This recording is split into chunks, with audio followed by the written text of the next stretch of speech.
Hey guys, share ko lang po sa inyo itong anim na smartphone na meron po napakalaking discount ngayon. Magugulat ba kayo guys sa laki po ng discount na makukuha nyo kung o-orderin nyo po yung isa sa mga smartphone na to. Pinakauna po dito guys, yung magandang camera phone po ang hinahanap natin. 13K po yung SRP niya. Pero ngayon nga po, makukuha natin siya guys ng around 11,000 lang.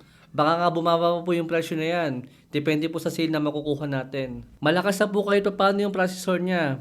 Meron po siyang AMOLED curved display. Maganda po yung display niya at napakaganda po ng camera. Mabilis din po yung charger niya at meron po siyang 8256 na version. Si HMD Crest 5G naman, sa may around 6,000 na lang po na presyo.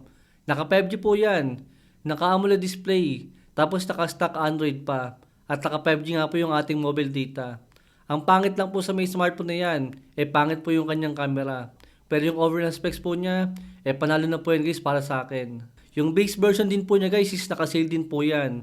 Sa may around 8K lang po na presyo. Napakaganda rin po ng kanyang camera. Maganda rin po yung kanyang display.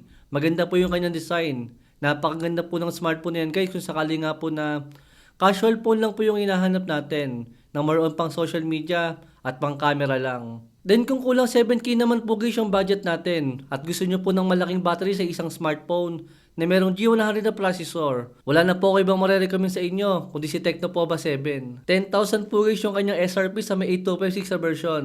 Pero ngayon po, 6,700 na lang po yung kanyang presyo.